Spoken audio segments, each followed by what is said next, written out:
Hello everyone. Very good morning to all of you. So we will start the lecture, which is measurement. So any doubt or query or question from the last lectures? Sir, Yes. sir, can you please explain zero error and zero correction once more? Sure. तो मैं zero error और zero correction को एक बार फिर से explain करता हूँ. ये एरर और मेजरमेंट में हम लोग मेजरमेंट पढ़ रहे हैं, पर्टिकुलरली लेंथ के मेजरमेंट्स को. और लास्ट क्लास में जो आपने पढ़ा है वो वर्नियर कैलिपर से कैसे मेजर करते हैं उसके बारे में पढ़ा हुआ है. कैसे रीडिंग लेते हैं वो सारा कुछ आप जरूर उसको एक बार अच्छे से पढ़ने का. हम लोग जीरो करेक्शन के बारे में बात करते हैं, जीरो एरर के बारे में बात करते हैं. Zero error. So if somebody ask you to define what is a zero error, तो हम बोलेंगे कि जीरो एरर उस एरर को बोलने वाले हैं कि जब दो जीरोज आपस में कोइंसाइड नहीं करेंगे. कौन से दो जीरो? एक मेन स्केल का जीरो और दूसरा वर्नियर स्केल का जीरो. सपोज कर लीजिए अगर मेन स्केल का जीरो यहाँ पर है और जब ये जॉज मैच कर रहे थे, वो एक आपको पिक्चर दिखाया गया था जो जॉज है जब टच कर रहे हो उस समय, तो इसके जीरो को यहाँ पे एक्सपेक्टेड होता है, नो जीरो एरर केस में. लेकिन अगर ये जीरो यहाँ पर है, इसका मतलब है कि अगर हमने कोई ऑब्जेक्ट फास्टन नहीं किए, कोई ऑब्जेक्ट को यूज नहीं किया है, जॉज अभी टच में है, इसके बावजूद भी दोनों के जीरो कोइंसाइड नहीं कर रहे हैं. सो इन केस दोनों के जीरो कोइंसाइड नहीं करते हैं, दो स्केल्स के. कौन कौन स्केल? मेन स्केल और वर्नियर स्केल. फिर आपके दिमाग में मतलब ओवरऑल अगर सोच रहे होगे तो आपको ये समझ में आएगा कि हम दो स्केल क्यों यूज किया है, उसके पीछे पर्पस क्या था. क्योंकि मेन स्केल का जो लिस्ट काउंट था वो कम था, मतलब उससे और भी रिफाइन कर सकते हैं वर्नियर को यूज करके. मेन स्केल से जनरली हम लोग 0.1 mm मेजर कर पाते हैं. इससे मेन स्केल से जनरली हम लोग 1 mm मेजर कर पाते हैं, 0.1 सेंटीमीटर. तो यहाँ से हम 0.1 mm 0.1 तक चले जाते हैं. तो ये 1 है, ये 10 टाइम्स को बेटर कर देता है अगर हम दोनों को कंबाइन करके यूज करते हैं. ये इसकी स्टोरी है और जो हमने डिटेल में पढ़ी हुई है. जीरो एरर का मतलब हुआ कि अगर जीरो कोइंसाइड नहीं करते हैं तो ये जब ये यूज नहीं कर रहे होते उस समय की बात है. इसका मतलब इसके पास एरर चल रही है. दैट मीन्स जब कभी आप मेजर करोगे ना, ये थोड़ा सा स्लाइड शिफ्ट करोगे तो आप पाओगे कि एग्जैक्टली एग्जैक्ट रीडिंग आपको नहीं मिलेगी. क्यों? क्योंकि इतना रीडिंग आपको पहले से ही पता चल रहा है. दैट मीन्स यहाँ कुछ होगा तो इसकी रीडिंग तो वो पहले से ही बता रहे हैं. तो ये जो एरर है इसको हम बोलते हैं positive zero error. Just called positive zero error. So as far as zero error is concerned, it is because of non-coincidence of or coinciding of zeros when the two jaws are in touch. Two jaws का मतलब आप समझ रहे हो, यहाँ पे कुछ jaws बनाए गए थे और जहाँ पे ऑब्जेक्ट को पता करते हैं. हाँ, negative zero error last class में नहीं बताया था मैंने, अभी मैं उसको बता देता हूँ किस तरह से कैलकुलेट करते हैं. पॉजिटिव आपको समझ में आता है कि कैसे कैलकुलेट करते हो. जिस तरह से आप मेजरमेंट लोगे तो 0 प्लस nth, जो भी nth इसका कोइंसाइड कर रहा हो, लिस्ट काउंट के साथ मल्टीप्लाई कर देते हो. ये पॉजिटिव एरर हो जाती है. करेक्ट रीडिंग कैसे निकालते हो? करेक्ट रीडिंग के लिए जो एरर होती है वो सबट्रैक्ट करनी होती है. सो सपोज कर लीजिए कि इससे आपको कोई आंसर आता है मेजरमेंट से, तो वही आपका एक्चुअल वैल्यू नहीं होगा लेंथ का. क्यों? क्योंकि इस इंस्ट्रूमेंट के साथ एरर है. कितना एरर है? इतने अमाउंट के बराबर है. तो इसको आपको करेक्शन करना पड़ेगा. तो कितना करेक्ट करोगे वो हम जानते हैं कि एक फॉर्मूला हमने पढ़ा था, corrected value is equal to measured value minus zero error. इसी को हम लोग करेक्शन भी बोलते हैं. तो इसको बोलेंगे this is negative correction, negative zero correction. So error और करेक्शन जो है ना, वो अपोजिट टर्म टाइप के हम लोग कंसीडर कर सकते हैं. अगर एरर है जितना, तो अगर एरर पॉजिटिव है तो हम बोलेंगे उतना ही हमको नेगेटिव करेक्शन करने की जरूरत है. अगर एक पॉजिटिव करेक्शन है तो हमारा एरर नेगेटिव आएगा. So zero error, zero correction, ये दो टर्म्स होते हैं. ये करेक्ट करने के पॉइंट ऑफ व्यू से बोल रहा होता है, ये एरर के पॉइंट ऑफ व्यू से बोल रहा होता है. तो जब एरर पॉजिटिव बोलते हैं तो इसको नेगेटिव बोला जाएगा. और फिर आप उसको अप्रोप्रिएटली चेक यूज कर लेते हो। जैसे करेक्ट वैल्यू आपको कभी बतानी है, करेक्ट रीडिंग या वैल्यू, तो आप बोलोगे measured value minus zero error. तो जो भी जीरो एरर आएगी उसको आप सब्ट्रैक्ट कर दोगे। सिंस ये पॉजिटिव है तो वास्तव में ये सब्ट्रैक्ट हो जाएगा। अगर ये जीरो एरर नेगेटिव आएगी तो फिर हम यही फॉर्मूला यूज करेंगे। फॉर्मूला ये रहता है, यानी जीरो एरर, ये भी कई बार थ्योरी में पूछ लेते हैं कि जीरो एरर को आप कैसे एडजस्ट करते हो। सो मेजर्ड वैल्यू के साथ उसको सब्ट्रैक्ट करके एडजस्ट करते हैं। करेक्शन को कैसे करते हो, तो करेक्शन करना होता है, दैट मीन्स पॉजिटिव होता है, आई मीन ऐड करना होता है। मेजर्ड वैल्यू प्लस करेक्शन, विच करेक्शन, जीरो करेक्शन। तो error is subtracted, correction is added. So either of the two formula you use, it will give you the same answer. जैसे कि अगर suppose कर लीजिए value 0.2 mm आ जाती है for an example, और आपने जो रीडिंग ली है मेजर्ड वैल्यू लेट से आपको मिलती है इसके हिसाब से कुछ 2.53 mm, ये आपकी मेजर्ड वैल्यू है, ये एरर है। Then how we are going to do is कि इसकी जो मेजर्ड वैल्यू है उस मेजर्ड वैल्यू को आप लिखोगे 2.53 और ये एरर आपका पॉजिटिव है तो माइनस 0.2 कर दोगे। अच्छा, इसको करेक्शन बोलना होगा तो करेक्शन कितना बोलोगे, तो ये बोलोगे करेक्शन नेगेटिव है, तो इसकी जो वैल्यू लिखोगे इस केस में तो आएगा 2.53 plus of minus 0.2। I am just trying to explain कि दोनों केस में सेम आंसर आने वाला है। इसमें आप ऐड करके माइनस कर रहे हो तो वही आंसर आएगा, और इसमें डायरेक्टली माइनस कर रहे हो तब भी वही आंसर आएगा। सो जीरो अगर एरर और नेगेटिव जीरो, यस, नेगेटिव हाँ आप नेगेटिव पे चलते, पॉजिटिव पहले आप एडजस्ट समझ लीजिए वंस एंड फॉर ऑल कि पॉजिटिव के साथ हम क्या कर रहे होते हैं। इसके बाद हम लोग नेगेटिव को समझ लेते हैं। नेगेटिव निकालने के लिए थोड़ा सा डिफरेंटली हमको डील करना होता है, but still we can find it out. आपने पूछा कि क्या डिफरेंस है जीरो एरर में और the same thing I am explaining कि जीरो एरर का मतलब होता है कि जब तो जीरो एरर हो या जीरो करेक्शन हो, ये दोनों सेम स्टोरी को बताने के लिए अलग अलग टर्म यूज किए गए। इसलिए कि जब आप एरर बोलते हो तो आप पॉइंट आउट कर रहे होते हो कि क्या एरर चल रहा है, करेक्शन बोलते हो तो आप ये पॉइंट आउट करते हो क्या नीड है। हाँ, अभी हम लोग उसके बारे में बात कर लेंगे। जो आपके और डाउट्स आ रहे हैं, तो एरर का मीनिंग हुआ that means we are pointing out किस पे एरर चल रही है। जब हम करेक्शन बोलते हैं that means what we need to correct, तो जो एरर चल रहा है वही तो करेक्ट करना होता है। माय पॉइंट, जो एरर चल रहा है उसी का करेक्शन करना होता है। तो आप करेक्शन बोलो या एरर बोलो, ये एक दूसरे के कॉम्प्लीमेंट्री टाइप के हैं, मतलब देखने में अपोजिट है बट एक ही बात को बोलने की कोशिश कर रहे हैं। सो अगर हम जीरो एरर बोलते हैं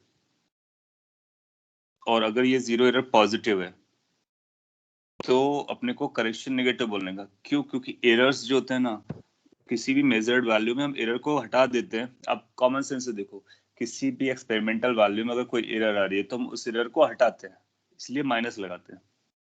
करेक्शन को करते हैं तो प्लस लगाते हैं। तो ये जो प्लस और माइनस यूज किया गया अपने कॉमन लैंग्वेज से यूज किया गया है कि अगर हमारी एरर वाली वैल्यू है यानी मेजर्ड वैल्यू प्रॉपर नहीं है तो उसमें हम करेक्शन करेंगे, दैट मीन्स करेक्शन को ऐड करेंगे। एरर को हटाएंगे, दैट मीन्स एरर को सब्ट्रैक्ट करेंगे।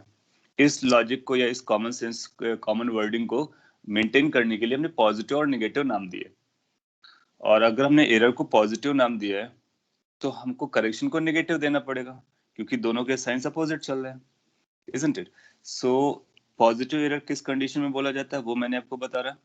और अगर एक बार आपको एरर पता चल गया तो करेक्शन के नाम से भी उसको जान सकते हो, बिल्कुल वैलिड है। कई बार आपसे ऐसा बोलेगा कि उसका एरर 0.2 mm है तो बताइए करेक्शन कितना है, तो हम बोलेंगे माइनस 0.2 mm। करेक्शन पता होगा तो एरर बता देगा। So error and correction they have opposite sign, they are talking about the same thing. Okay, so now let me explain what is a negative error.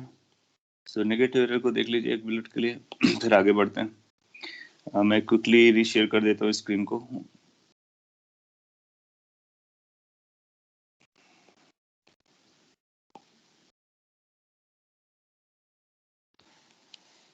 Okay, hopefully कि आपका जो screen का issue है वो sort out हो गया। No, in case ऐसा कुछ है कि वो जीरो कहीं भी बना सकता है। पिछली बार मैंने आपको बॉर्डर पॉइंट पे दिखाया था, अब मैं इस तरह से भी दिखा दे रहा हूँ। इसका जीरो यहाँ पर है, लेकिन वर्नियर स्केल का जीरो इधर है।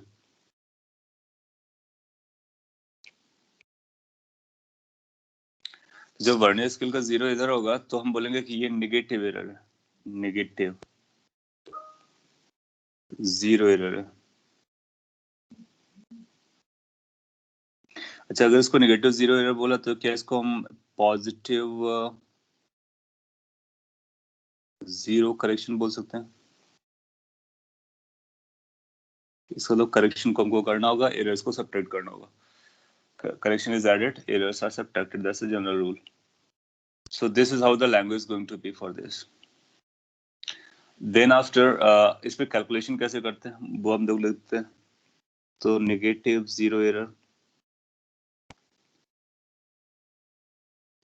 अब आप इसका मेजरमेंट लोगे तो आपको थोड़ा सा इशू बनेगा। कैसे इशू बनेगा कि हमको इसके आगे जीरो के आगे तो कोई नंबर होता नहीं है, और जनरली हम लोग वर्नियर कैलिपर्स, वर्नियर स्केल को यूज करते हैं, तो ये नेगेटिव आने वाला है। और हम लोग ये देखेंगे कि इस पे टोटल नंबर ऑफ डिविजन्स कितने थे। Total number of division vernier scale में, let's say total number of divisions vernier scale में n थे, और इसका कोई ये nth वाला कोइंसाइड कर रहा होगा। दिस स्मॉल n वाला इज कोइंसाइडिंग, और capital N is the total number of divisions in the vernier scale. जो नॉर्मल वर्नियर स्केल हमारे पास होता है उसमें हम 10 डिविजन्स करते हैं, और वो जो 10th वाला होता है 9th वाले से कोइंसाइड करता है मेन स्केल के। वो नॉर्मल कंडीशन का है, और ये कह लो स्टैंडर्ड कंडीशन का है। तो हम लोग क्या करेंगे, कुछ बैक साइड से कैलकुलेशन कर देते हैं कि टोटल नंबर हमारे पास कितने हैं माइनस कौन सा कोइंसाइड कर रहे हैं इनटू लिस्ट काउंट। सो ये नंबर को हम कैलकुलेट कर लेते हैं। इसको एज अ फॉर्मूला आप याद रख सकते हो। सो ये अपने को बताएगा कि कितना नेगेटिव जीरो एरर आने वाला है। सो अब n is going to be the total number of, मैं यहाँ पे लिख देता हूँ इन केस अगर आपको थोड़ा सा भी कंसर्न जाए। This is total number of vernier scale divisions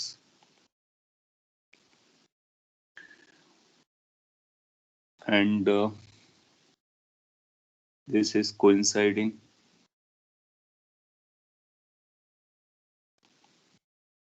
vernier scale division। Vernier scale का कौन सा कोइंसाइड कर रहा है वो ये वैल्यू होती है। लिस्ट काउंट आप जानते हो, लिस्ट काउंट कितना होगा वो आप पता कर लोगे, दोनों को मल्टीप्लाई करोगे अपना आंसर आ जाएगा।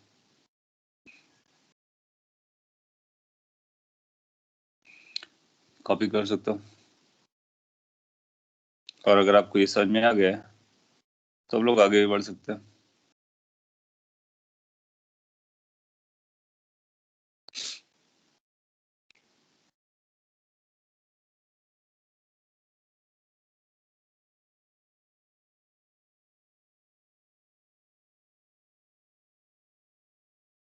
इसको अगर कॉमन सेंस से भी आप लिंक करोगे ना तो आपको समझ में आएगा क्या हो रहा होता है कि अगर ये जीरो नहीं रहा होता एरर, तो ये किसी ना किसी से कोइंसाइड करता है। जनरली हम लोग इस तरह से बनाते हैं। सो जिस तरह से हम लोग फॉरवर्ड डायरेक्ट, अब क्या होगा जिससे कोइंसाइड कर रहा था वो इधर चला गया होगा। Hello sir. तो फिर जितना ये डिस्टेंस है उसको भी हम मेजर करके बता सकते हैं। Yes, you want to say something? Sir total number of division दिए वाले तो होते क्या वहां पर वर्नियर स्केल के? हाँ, वो आपको देगा टोटल नंबर ऑफ डिविजन्स को। ओके। तो अगर जब कैलकुलेट करने की जरूरत आएगी तो आपको जरूर बोलेगा कि कितने टोटल नंबर ऑफ डिविजन्स हैं, उसके बेसिस पर फिर अपना आंसर बता देंगे। अगर आपको समझ में आ रहा है तो हम लोग आगे बढ़ते हैं, अगर नहीं आ रहा तो मैं कुछ और बोलता हूँ। मैं आपको एक क्वेश्चन करा देता हूँ, एक अच्छा क्वेश्चन है वर्नियर स्केल पे, फिर इसको बेस पे चलेंगे। ये भी एग्जाम में आया हुआ है, अगर आपने प्रीवियस ईयर क्वेश्चंस देखे होंगे तो आपको मिला होगा। इस पे आपको अपार्ट फ्रॉम नॉलेज थोड़ा सा और भी दिमाग लगाना पड़ेगा।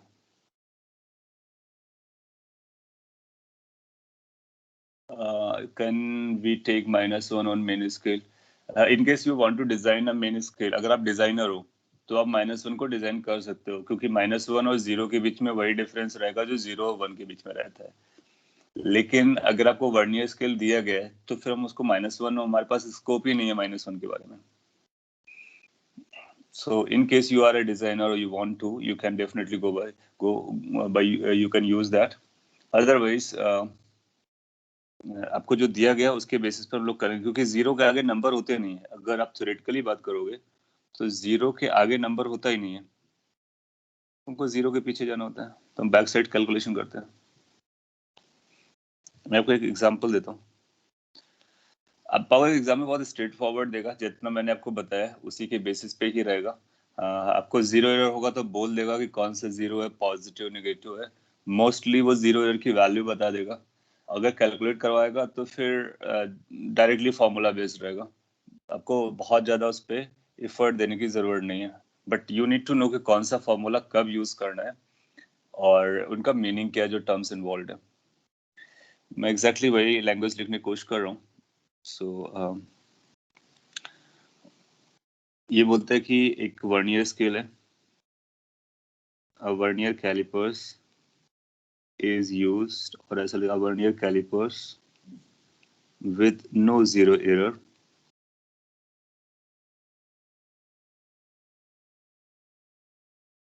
is used to measure diameter of a cylinder. किसी सिलेंडर का आप डायमीटर मेजर करना चाहते हो वर्नियर कैलिपर्स को यूज करके, नो 0 एरर। सो कई बार वो मेंशन कर देगा कि 0 एरर नहीं है, कई बार वो मेंशन नहीं करेगा कि 0 एरर नहीं है, तो हम लोग मान के चलेंगे वो 0 एरर नहीं है, ऐसा एज्यूम करके चलेंगे जब तक वो बोलता नहीं कि उस पर 0 एरर है। तो 0 एरर हम तभी यूज करेंगे जब वो बोलेगा क्वेश्चन में। अंडरस्टूड? अब उसने कुछ इंफॉर्मेशन दी है। इट सेज कि it is found that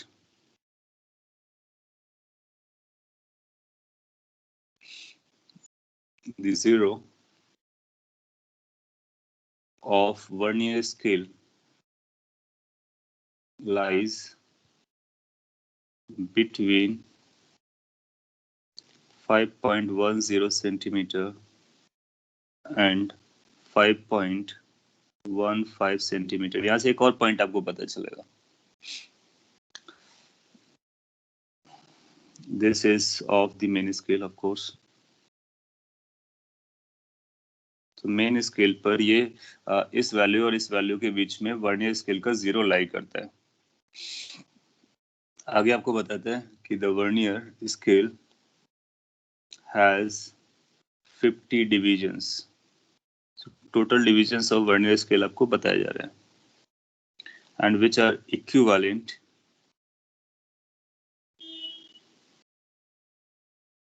to 2.45 centimetre. तो जो 50 डिविजन्स हैं वर्नियर स्केल के, वो मेन स्केल के, या फिर वो ऐसा बोल लीजिए टोटल लेंथ उसकी कितनी है, 2.45 सेंटीमीटर, ये बताया जा रहा है। Further says the 24th division of main scale, sorry vernier scale होना चाहिए, ऑफ वर्नियर स्केल, क्योंकि वर्नियर स्केल को कोइंसाइड करता है, एग्जैक्टली कोइंसाइड्स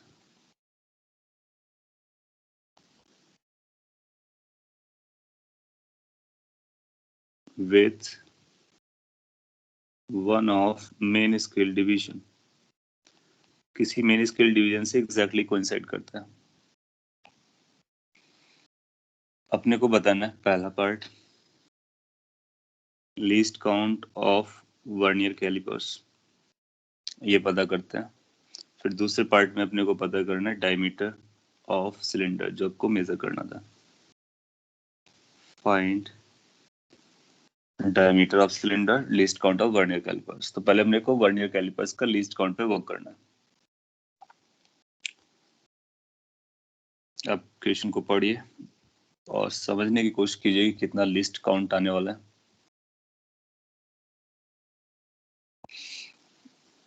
एक बार हम लोग लिस्ट काउंट समझ लेंगे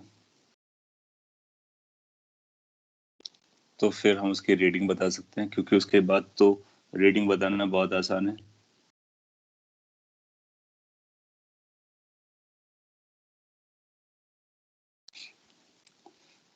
सभी लोग ट्राई करें। अगर आपको हेल्प की जरूरत पड़ा करे तो एक फिगर जरूर ड्रॉ कर लें। फिजिक्स के जब कभी फिजिक्स में कोई भी क्वेश्चन कर रहा हूँ, फिगर आपको हमेशा हेल्प करता है। सो लेट्स से किसका जीरो यहाँ पे था, ये वर्नियर स्केल का जीरो है। यहाँ पर एक नंबर जो मिल रहा है हमको 5.10 सेंटीमीटर है। नेक्स्ट जो मिल रहा है 5.15 सेंटीमीटर है, ये सेंटीमीटर स्केल पर है। और सारा कुछ हमको सेंटीमीटर में दिया तो हम सेंटीमीटर में हम लोग रख सकते हैं। Least count is 0.001। 1 का मतलब किस यूनिट पर है ये बताना आपको, सेंटीमीटर में या एमएम में बता रहे हो।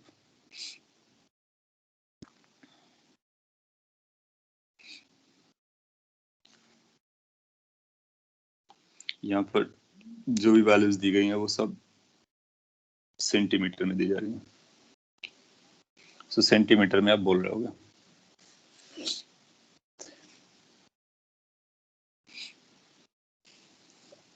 नाउ अब कैसे प्रोसीड करोगे कि जो लीस्ट काउंट की वैल्यू होती है वो 1 MSD माइनस 1 VSD होती है। एक MSD और एक VSD में हम लोग डिफरेंस को लीस्ट काउंट बोलते हैं कि that is what the least it is going to count.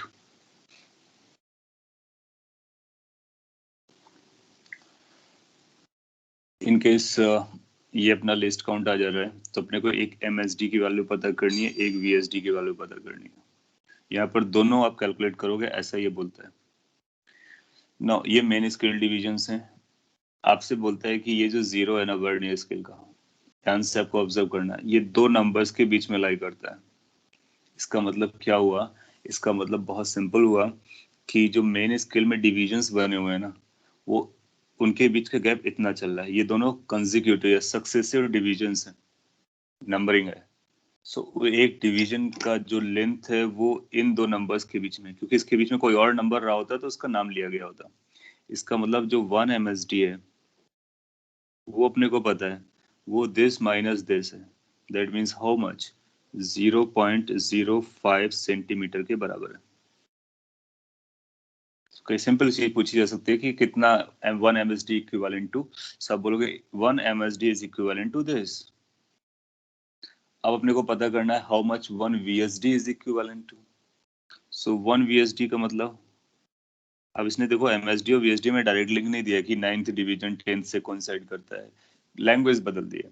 लेकिन हमको इन्फॉर्मेशन है, क्या इन्फॉर्मेशन है कि वर्नियर स्केल में 50 डिवीजन्स हैं और वो इसके बराबर है। तो अगर 50 डिवीजन का लेंथ अपने को पता है तो एक डिवीजन का कितना लेंथ होगा ये तो हम बता सकते हैं। सो हम ये बोलेंगे कि जो 1 VSD होगा वो टोटल लेंथ जो है इसकी divide by number of divisions हो जाएगा। So total number of divisions इसको डिवाइड कर देंगे। So that will become 2.45 divide by 50 centimetre. वो भी सेंटीमीटर में थे, ये भी सेंटीमीटर में हो जाएगा। सो MSD आप यहाँ से पता कर रहे हो, VSD यहाँ से पता कर लो। एक बार MSD VSD मिल गए अपने को तो हम यहाँ से लिस्ट काउंट बता सकते हैं। सो ये नंबर कितना जाएगा इसको आप समझ सकते हो, ये आएगा 0.245 divide by 5। Further simplification will say कि आएगा 0.04 then 0 then 9। माय गुडनेस, कुछ गड़बड़ किया क्या मैंने। 9 डायरेक्ट लिया जाएगा 49 सेंटीमीटर। चेक कर सकते हैं calculation, you can do better. So अपने को एक VSD की रीडिंग पता चल गई, एक MSD की रीडिंग पता चल गई। तो जब कभी लिस्ट काउंट कैलकुलेट करना होता है तो MSD और VSD की रीडिंग्स को पता करते हैं। उसके लिए वो कोई ना कोई तरह से इन्फॉर्मेशन देगा। जैसे यहाँ पर इसने थोड़ा सा ट्विस्ट किया but we are able to find it out. So यहाँ से लिस्ट काउंट कितना आ गया, लिस्ट काउंट की जो वैल्यू अपने पास आने वाली है, so it's going to be 0.05 centimetre minus 0.049 centimetre. इनको जो आपस में हैंडल करोगे सो इट्स बिकमिंग 0.001 सेंटीमीटर। इसका मतलब जिस इंस्ट्रूमेंट की आप बात कर रहे हो that instrument is going to measure up to 0.001 centimetre. अगर इसको mm में लिखोगे तो एक और 0 लगाना पड़ेगा डेसिमल के बाद में, राइट? सो 0.0001 सेंटीमीटर, सॉरी 1 mm, तो mm में और भी उस तरह से हो जाएगा। सॉरी, मैंने कुछ गलत बोल दिया है, आप सही से समझ लीजिए। ये इतने सेंटीमीटर, इसको हम mm में कन्वर्ट कर सकते हैं। सो अपना जो मेन कंसर्न पॉइंट है वो ये है, इसके बाद हमको डायमीटर कैलकुलेट करना है। सो लीस्ट काउंट निकालने के लिए MSD VSD दोनों को आप पता करोगे। कैसे पता करोगे? उसके लिए इन्फॉर्मेशन देखा। जैसे यहाँ पर इन्फॉर्मेशन इसने बोला कि जो 0 लाई करता है वो इन दो नंबर्स के बीच में लाई करता है। इसका मतलब मेन स्केल में इस नंबर के बाद नेक्स्ट नंबर ये आता है, तो दोनों के बीच का कितना गैप है वो MSD को बता रहा है। और VSD निकालने के लिए आपके पास दूसरा अरेंजमेंट था, उससे पता कर लिया। ठीक है, अगर आपको लिस्ट काउंट पता चल गया तो सेकंड पार्ट आप निकाल ले जाओगे। कितना आंसर आ जाएगा? सेकंड पार्ट में आपसे पूछा reading of diameter, so let's say diameter is D, that's the reading. हम लोग लिखते हैं कि जो पहला दिखता है main scale reading 5.10 plus number of divisions which is coinciding into least count which we have just calculated. क्या आपको ये नेक्स्ट आंसर ये मिल जाएगा कि these many centimeter will become the diameter? Formula लिखा हुआ है main scale reading nth number coincides into the least count. अब ये नंबर आप इजीली पता कर सकते हो, 5.10 plus whatever it is, this is going to be 0.024. You know it better. So final answer will come 5.124 centimeter. This is going to be the diameter. फिर उसके बाद 4 ऑप्शन होंगे। अगर ऑप्शन दिया गया, अदरवाइज फिल करने को दिया गया तो फिल करके हम बता सकते हैं कौन सा। एक ऑप्शन ऐसा दिया गया था एग्जाम में, उसको आपको मार्क करना था। सो इस क्वेश्चन से आपको आइडिया लग रहा होगा कि किस तरह से रीडिंग्स जाती हैं, किस तरह से लैंग्वेज जाती है और किस तरह से हम उसको कनेक्ट कर सकते हैं। कॉपी कर सकते हो।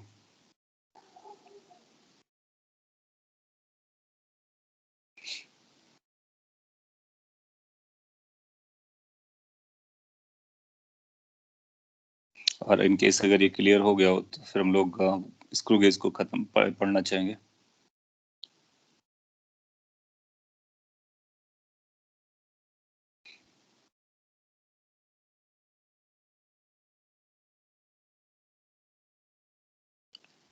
आपने क्वेश्चन रेज किया है कि if negative error, zero error is less than -1 centimeter, then how will we calculate error?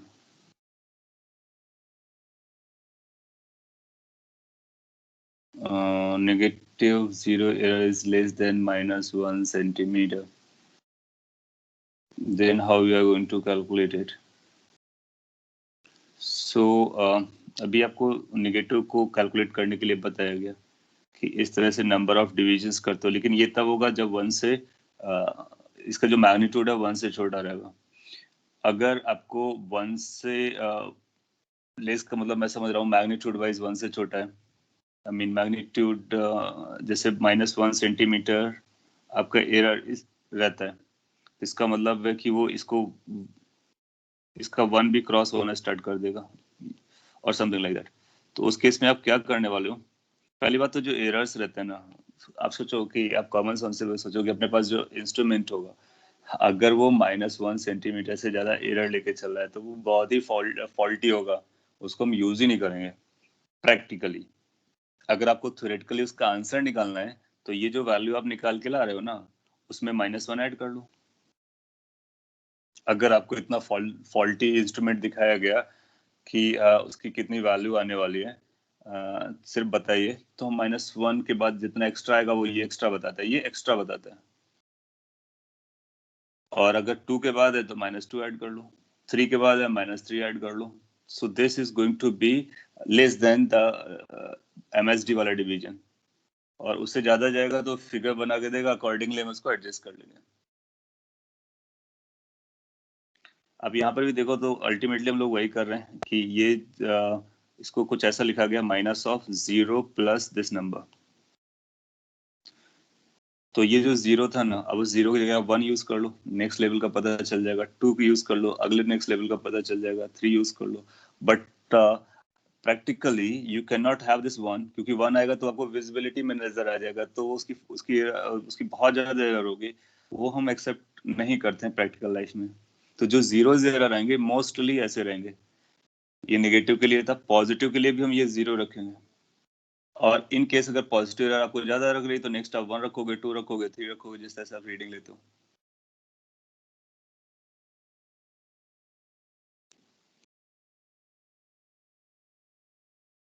सो इस तरह से आप इसकी वैल्यू निकाल सकते हो। आपने लिखा है कि but we don't have a negative values on scale, how do we know whether we have to add this or not. सो आप इसको लगाएंगे ना, इससे आपको पता चल जाएगा, जो भी होगा सारा कुछ आपको ये बता देगा।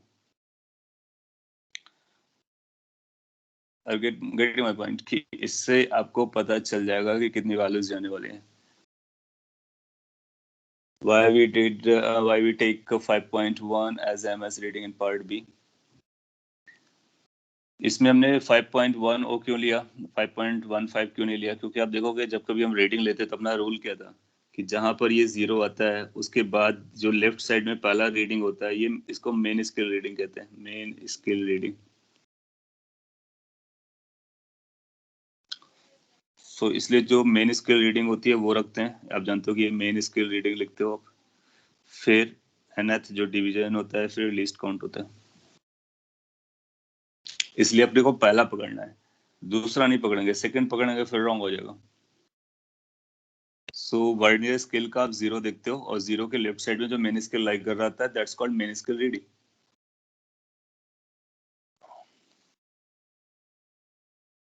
चलेगा, इसको आप अच्छे से रिवाइज करोगे तो आपको और भी पॉइंट समझ में आएगा। डाउट रहेगा तो हम लोग अभी आगे डिस्कशन करने के मूड में रहेंगे।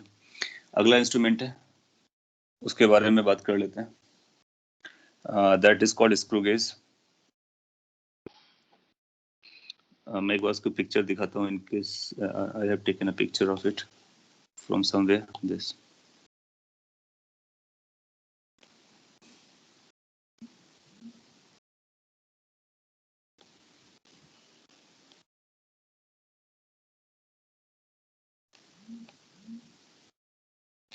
सिमिलर टाइप के मेजरमेंट इस पे भी हम लोग करने वाले हैं।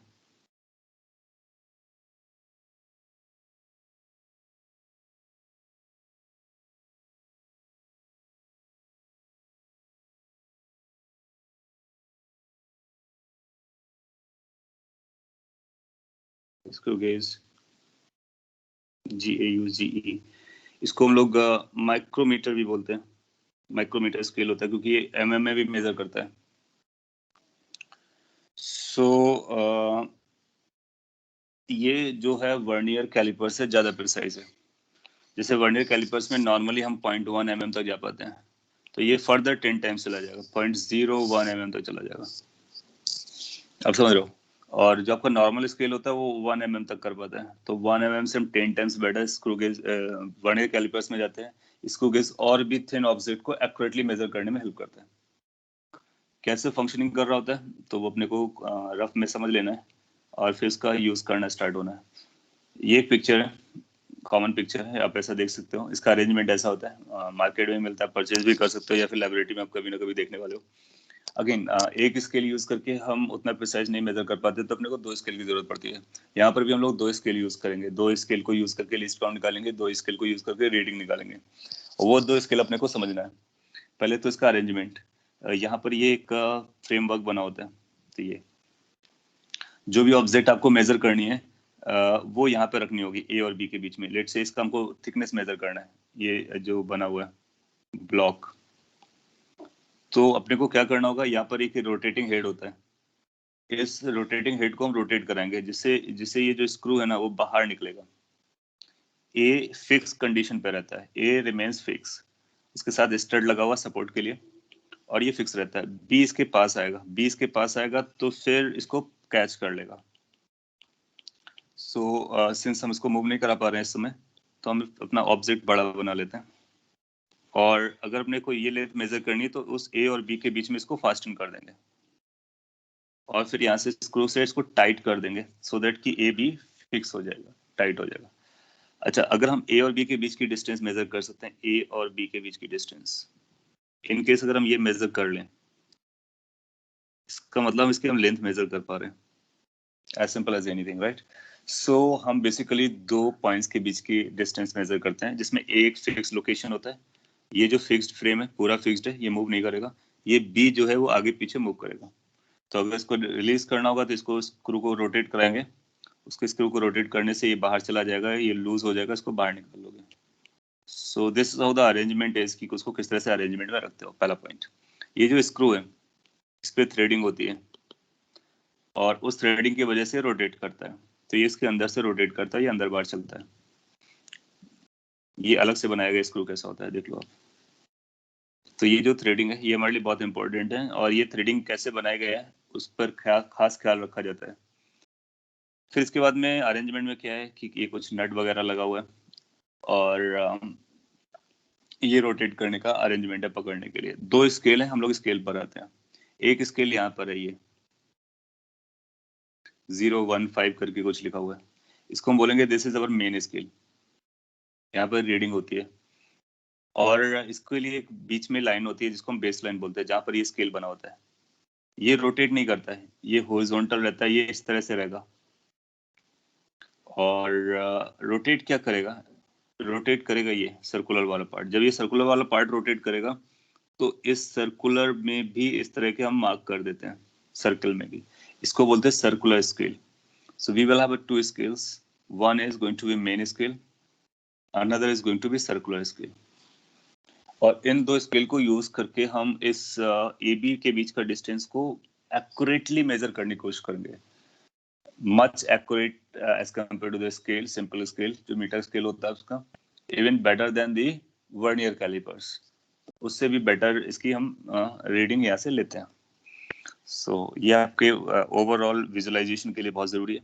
एक बार आपने ये विजुअलाइज कर लिया, अब हमारा फोकस कहाँ पे रहने वाला है, मेन स्केल, सर्कुलर स्केल, इनको कैसे रीड करते हैं, किस तरह से इनकी वैल्यूज चलती हैं, उसको हम लोग समझेंगे। और एक बार इनको समझ लिया तो फिर हम बता लेंगे कि लेंथ को कैसे मेजर करना है या एक्स को कैसे मेजर करना है।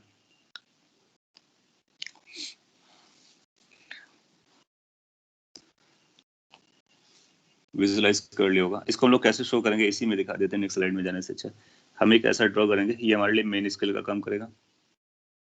इसके ऊपर एक ऐसी लाइन ड्रॉ किया करेंगे जो कि सर्कुलर हेड को बनाने के लिए काम करेगा, some sort of this। ये जो बेस लाइन है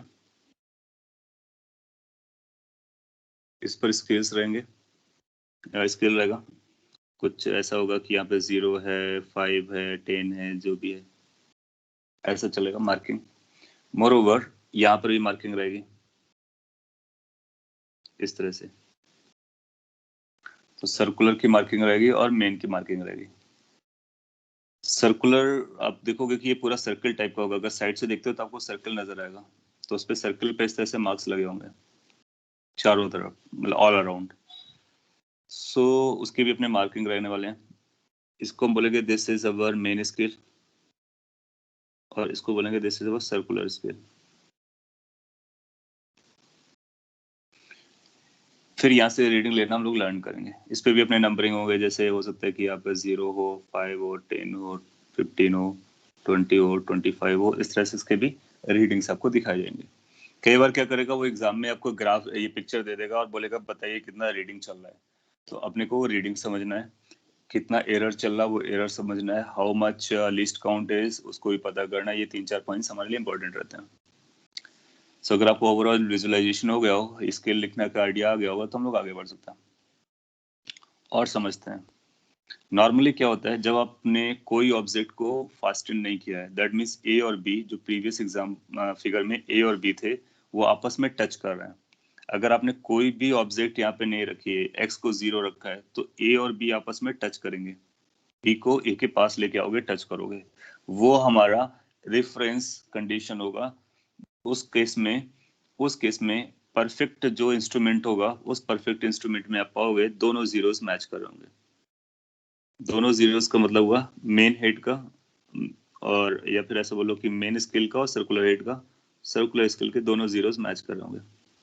कैसा दिखेगा वो मैं बताता। ये रेफरेंस लाइन होगी, इसका 0 यहाँ पर होगा और इसका 0 भी यहाँ पर होगा। So zero of main scale and zero of circular scale वो दोनों आपस में मैच करेंगे। ऐसा हो सकता है कि ये 5 हो और ये 10 हो, ये 15 हो, तो बैक साइड में मे बी लाइक ये 95 हो, तो ये 90 हो। तो इससे हमको पता चल जाएगा टोटल नंबर ऑफ डिविजन्स कितने हैं सर्कुलर स्केल में। सो ये जो सिचुएशन होगी इसको हम बोलेंगे no zero error situation, no zero error. या फिर परफेक्ट हमारा इंस्ट्रूमेंट है, दोनों जॉस आपस में टच कर रहे हैं ए और बी पॉइंट, कोई ऑब्जेक्ट नहीं है, तो इसकी रीडिंग कितनी है? 0। सो रीडिंग हेयर इज 0 और नो जीरो एरर। अब आपको समझ में आता है कि जीरो एरर क्या होता है। जीरो एरर वो कंडीशन होती है जब दोनों के जीरोस मैच ना करें, इन केस अगर आपने ज्वाइन कर रखा है ए और बी पॉइंट्स को। आगे पॉजिटिव नेगेटिव जीरो एरर को हम बात भी इसी में जोड़ ऐड कर लेंगे लास्ट में। अभी हम लोग समझते हैं कि इसमें और कौन कौन से टर्म चल रहे होते हैं। एक टर्म चल रहा होता है पिच, हालांकि इससे प्रीवियस वाली स्लाइड में उसको दिखाया भी गया है कि पिच क्या होता है। पिच को हम जनरली पी से लिखते हैं, पी फॉर पिच। जब कभी हम थ्रेडिंग करते हैं, पीछे वाली स्लाइड पे, इस पे आते पिक्चर पे, तो इस तरह से थ्रेड्स बनाते हैं। एक थ्रेड होगा, फिर दूसरा थ्रेड होगा, फिर नेक्स्ट थ्रेड होगा, फिर इस तरह से थ्रेड्स रहते हैं। हर दो सक्सेसिव थ्रेड्स के बीच का जो गैप होता है ना, वो बराबर चलता है, और उन दोनों के बीच का जो गैप होता है ना, उसी को हम वन पिच बोलते हैं। सो अगर आपने फर्स्ट थ्रेड देखा और सेकंड थ्रेड देखा, ये जो गैप है that is called pitch. So pitch is the separation between two successive threads. आप कभी स्क्रू देखेंगे तो उस पे जो अपलिफ्टेड वाला पोर्शन होता है, पहले अपलिफ्टेड होता है, फिर वैली टाइप का होता है, फिर लिफ्टेड होता है, फिर वैली होती है। तो जो पीक और पीक होते हैं ना, दोनों उनको ज्वाइन करो, that is called one pitch. अच्छा, मोर ओवर क्या होता है कि इसको अगर हम सर्कुलर वाले को एक कंप्लीट राउंड देंगे, तो ये जो हमारा बी चलने वाला है वो वन पिच ट्रैवल करता है। तो बी कितना हॉरिजॉन्टली ट्रैवल करेगा वो इसके रोटेशन पे डिपेंड करता है। और हम पिच को डिफाइन कैसे करते हैं? इसकी जो एग्जैक्ट डेफिनेशन होती है वो इस तरह से चलती है कि इन केस अगर हम सर्कुलर हेड को एक कंप्लीट राउंड दें, उस केस में ये जो बी है या फिर जो मेन स्केल है वो कितना ट्रैवल करने वाला, मेन स्केल पर ये कितना चलने वाला है, या बी कितना ट्रैवल करने वाला horizontally, that's called one pitch. So इसकी डेफिनेशन मैं आपको नेक्स्ट में लिख देता हूँ। This could be written like this, it is the reading of, एक मिनट, हाँ ऐसा लिख सकते हैं, it is the reading of main scale, ये आपका main scale, in one complete round of circular scale।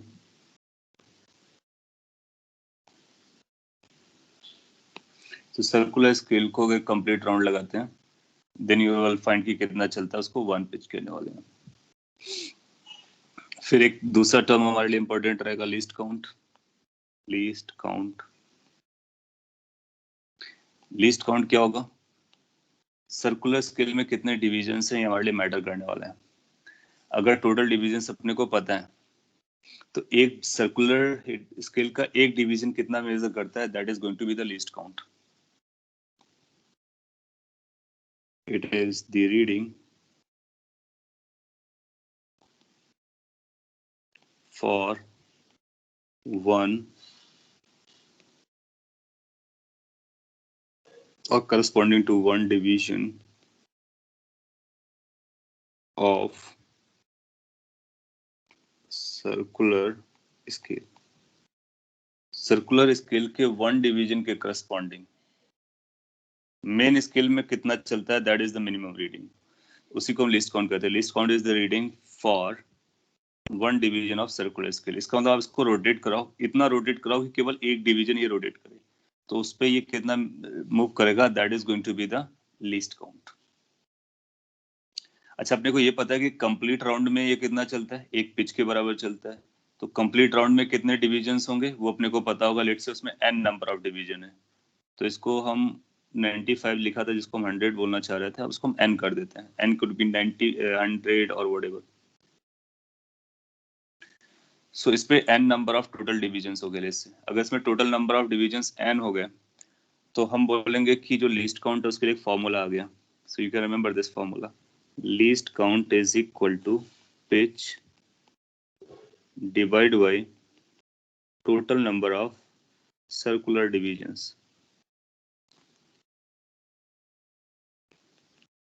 Circular में कितने टोटल नंबर ऑफ डिविजन्स होते हैं उसको डिवाइड कर देंगे तो एक डिवीजन में कितना चलेगा वो अपने को पता चल जाएगा।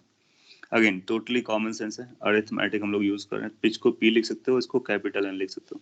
सो here capital N is indicating total number of divisions in this circular scale. Copy कर लीजिए। और एग्जाम्पल बहुत इंपॉर्टेंट अगेन, कई बार उसने पूछा कि लिस्ट काउंट बताइए, पिच दे देगा, एन दे देगा, आपसे पूछेगा कि लिस्ट काउंट की वैल्यू बताइए। You will be expected to give the answer that too correct.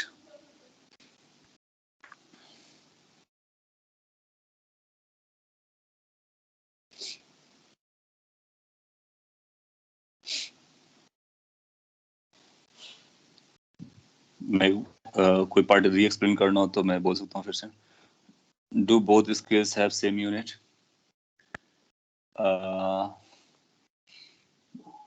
जो सर्कुलर चल रहा है ना, सर्कुलर में अपने को यूनिट की जरूरत नहीं पड़ रही होती है। द रीजन बीइंग कि सर्कुलर को हमने वो अपने हिसाब से डिविजन्स बना लेंगे जितना जितना गैप पे आपको चलना हो, क्योंकि वो सर्कुलर हेड पर है। जो यूनिट हम लोग यूज करने वाले, वो यूनिट किसका यूज करने वाले, मेन स्केल का, मेन स्केल का। और मेन स्केल के अकॉर्डिंग यूनिट रीडिंग आएगी। जैसे आपने सर्कुलर को एक कंप्लीट राउंड किया ना, तो ये पी चला, तो अगर ये सेंटीमीटर में है तो हम बोलेंगे पी सेंटीमीटर है। अब देखो लिस्ट काउंट जब कैलकुलेट कर रहे हो तो एंड से डिवाइड हो रहा है। N is a number, it's not a length measure. तो एन का यूनिट तो होगा नहीं, पी का यूनिट होगा। पी किसका यूनिट है, मेन स्केल का यूनिट है। तो अगर यूनिट वाइज हम लोग बात करेंगे तो इसमें केवल यूनिट मेन स्केल के पास रहेगी, सर्कुलर स्केल के पास नहीं रहेगी। यस, सर्कुलर स्केल के जो डिविजन्स होंगे ना वो रेगुलर इंटरवल पे होंगे। सो वो आप अपने अकॉर्डिंगली डिवाइस कर सकते हो कि कितने आपको डिविजन्स चाहिए। आप जनरली क्या होता है 50 डिविजन्स के बनाते हैं लोग, 100 डिविजन्स के बनाते हैं, डिपेंडिंग अपॉन कि क्या पर्पस चल रहा है। Sir Yes. One circular scale मतलब फ्रॉम 0 to 0 ना? वन सर्कुलर स्केल मतलब फ्रॉम 0 to 1। 0 से अगर हम 0 आएंगे तो 1 कंप्लीट राउंड हो जाएगा। तो 1 कंप्लीट राउंड में तो ये पी के बराबर चलेगा। जैसे इसमें 100 डिवीजन, सपोज कर लीजिए 100 डिविजन्स थे, तो 100 डिविजन्स में आप 1 डिवीजन चलते हो, उसमें मेन स्केल में कितना गैप आएगा वो अपने को देखना होता है। 10 लीट का। तो फिर pitch is equal to main scale division. Pitch is equal to main scale division. In case generally हम लोग ऐसा भी रखेंगे कि इन केस अगर हमने इसको 1 रखा हुआ है, दैट मीन्स अगर इसके सर्कुलर स्केल के एक रोटेशन से ये 0 से 1 पहुंचता है तो हम बोलेंगे कि उसकी पिच 1 मेन स्केल डिवीजन के बराबर है। लेकिन ऐसा जरूरी नहीं है। ऐसा भी हो सकता है कि हम 0 से 1 ना पहुंचे, इसको कंप्लीट राउंड कराने के बाद हम 0 से 5 पहुंच जाए। तो अगर हम 0 से 5 पहुंचते हैं इसका मतलब उसका पिच 5 है। तो सर्कुलर स्केल को आप एक कंप्लीटली रोटेशन दो, उसके बाद देखो ये 0 के बाद कौन सा नंबर ओपन होता है। जो भी नंबर ओपन होगा that will become the pitch. It could be 1, it could be 2, it could be any number. So वो इंस्ट्रूमेंट डिसाइड करेगा। नाउ जैसे मैं आपको एक छोटा सा एग्जांपल देता हूँ,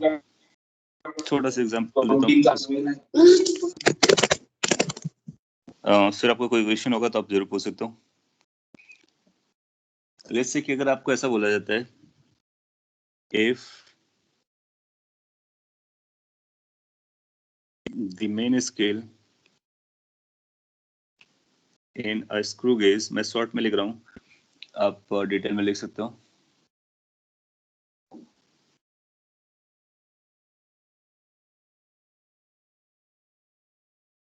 reads 5 centimeter in 10 complete rotations.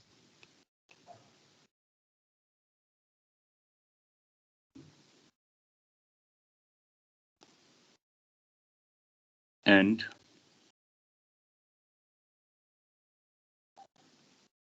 there are 50 divisions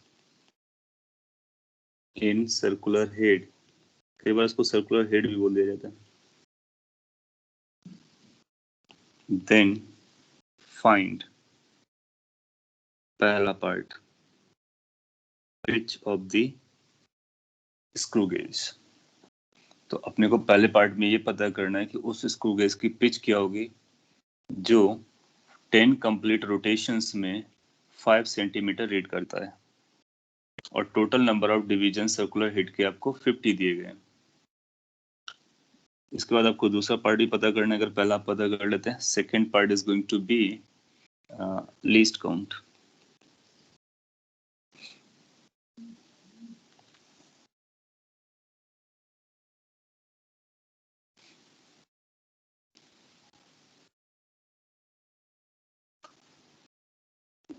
सभी लोग ट्राई करें, आपको आंसर मिलेगा. जो भी हम लोगों ने पढ़ा है बस आपको वही फॉलो करना है, नथिंग न्यू.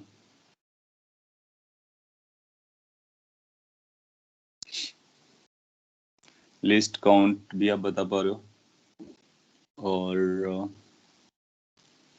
पिच को भी आप बता पा रहे हो. गुड.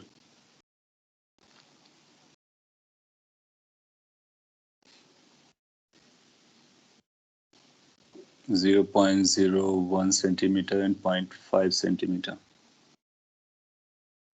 सो पाओगे अगर आपको लॉजिक समझ में आता है तो बहुत इजी रहता है.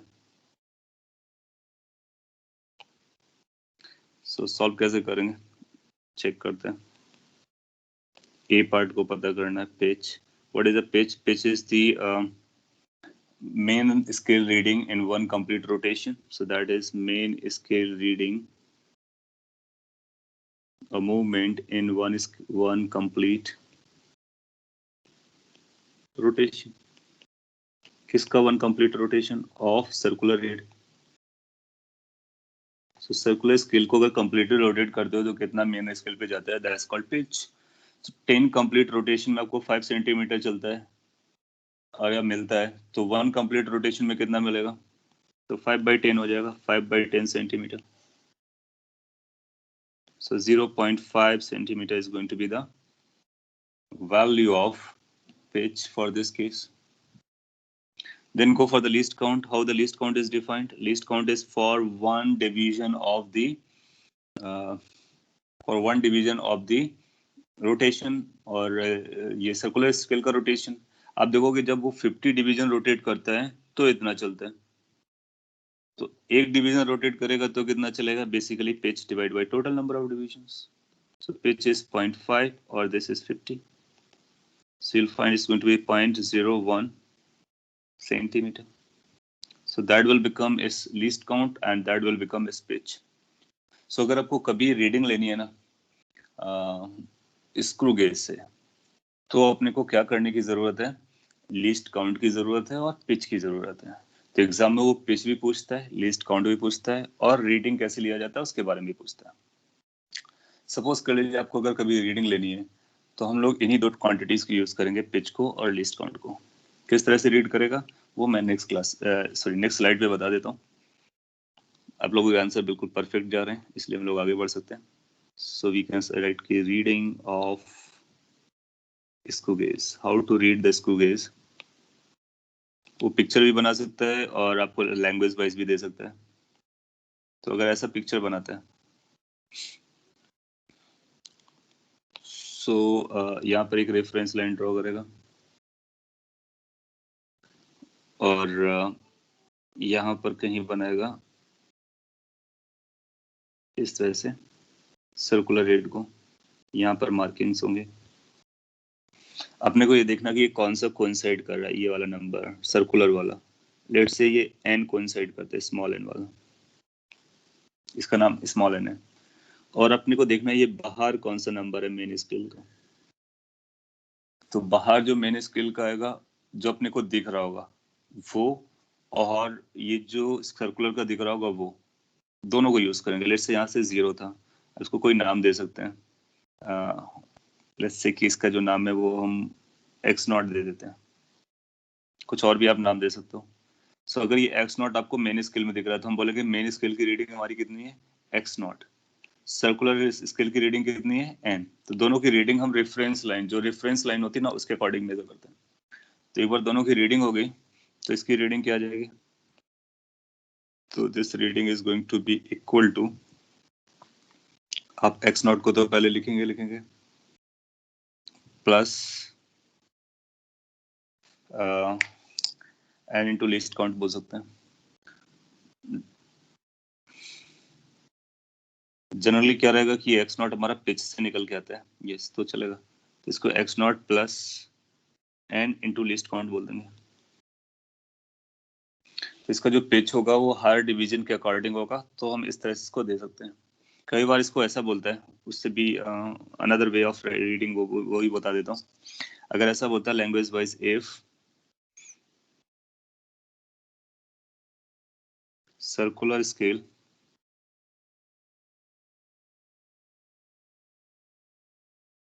has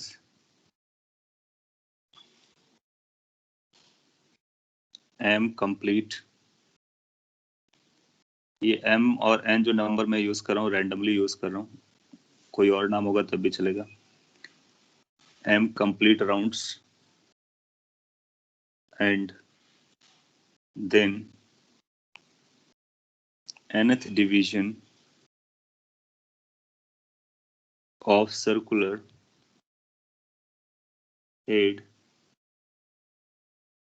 coincides with, जनरली इस तरह की लैंग्वेज फॉलो करेगा जो मैं आपके लिए लिख रहा हूँ, coincides with the reference line या बेस लाइन, जो बेस लाइन या रेफरेंस लाइन है उससे nth कोइंसाइड करता है सर्कुलर का, तो रीडिंग कितनी आएगी, then reading will be given by equal to, हम लोग क्या बोलने वाले हैं, m कंप्लीट राउंड्स हुए हैं तो एक कंप्लीट राउंड्स में पिच के बराबर जाता है, सो m राउंड्स में ये m पिच के बराबर चला जाएगा, m into the pitch plus extra कितना गया है, एक्स्ट्रा गया है n डिवीजन्स, एक डिवीजन में ये लिस्ट काउंट मेजर करता है तो n डिवीजन में कितना करेगा ये, जनरली हम इस फॉर्मूले को यूज कर लेते हैं। सो यहाँ पर जो m और n इनका यूज किया गया है उनके बारे में मैं लिख देता हूँ, बाकी p पिच है और लिस्ट काउंट मतलब लिस्ट काउंट है।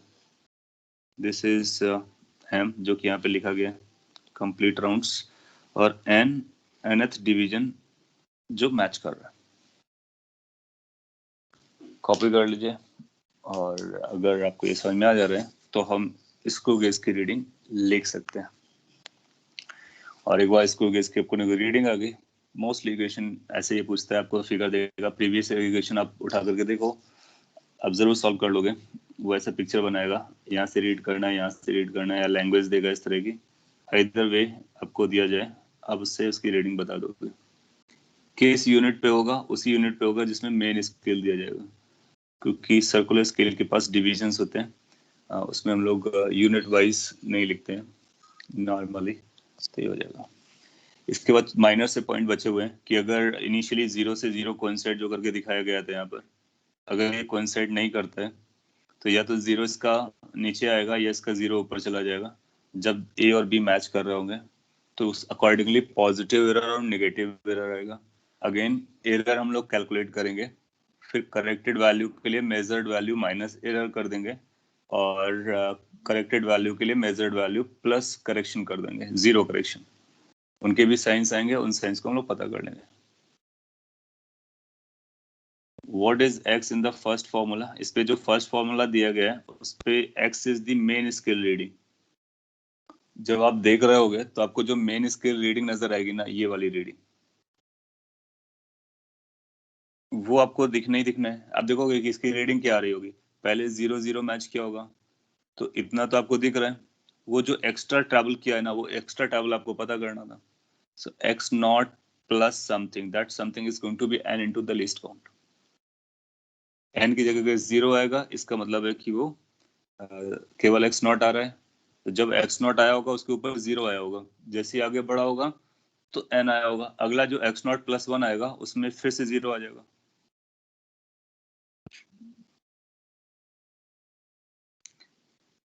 In second formula we are not using main scale reading, हाँ नहीं, इसमें हम मेन स्केल रीडिंग को कैसे यूज कर रहे हैं, नंबर ऑफ पिच के फॉर्म में यूज कर ले रहे हैं। बेसिकली दोनों में क्या है, जो एक्स नॉट है ना वो एम पिच के बराबर है। तो जो फर्स्ट का एक्स नॉट है ना that is equal to M times pitch. दोनों एक ही बात को बोल रहे हैं, या तो इसको बोलेगा ये एम टाइम्स पिच है, या फिर ऐसा बोलेगा कि ये एक्स नॉट है। तो अगर वो आपको डायरेक्टली दे देगा तो हम डायरेक्टली यूज कर लेंगे, और अदरवाइज काउंट करके कर लेंगे। दोनों केसेस से किया जा सकता है।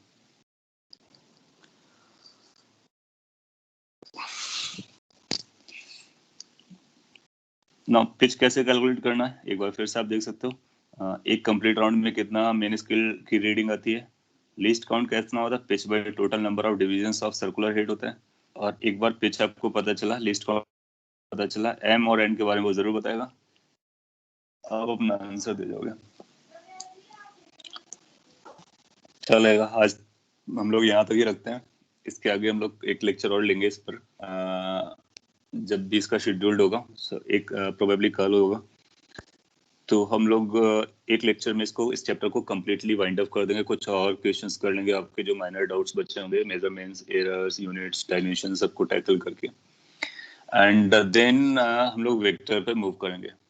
मीन टाइम में आपको क्या करना है कि मॉड्यूल जो दिया गया है आपको, उसके सारे क्वेश्चन ट्राई करने हैं, और फिर इस वीकेंड तक हम लोग एक डिस्कशन सेशन रखेंगे जिसमें आपके जो डाउट्स होंगे उन डाउट्स को टैकल करेंगे। मोर ओवर आपको मैंने उसका मॉड्यूल का हिंट या सोल्यूशन ऐसा बोल लीजिए, वो गूगल क्लासरूम में अपलोड कर दिया है, तो जरूर वॉच कीजिए। लेकिन उसको कब वॉच कीजिए, जब आप सॉल्व कर चुके हो, ट्राई कर चुके हो। बहुत सारे क्वेश्चंस के आंसर आपको वहां से सेटल हो जाएंगे, और जो आपको वहां से भी ना सेटल होंगे वो हम लोग डाउट डिस्कशन में कंसीडर कर लेंगे। ओके, चलो, anything to ask, if at all you can ask, otherwise that's all for the day.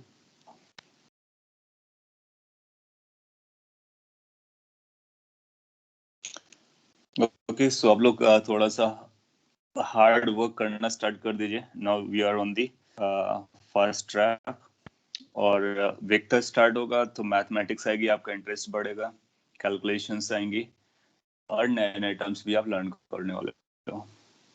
Thank you everyone, then have a great time. Thank you, sir.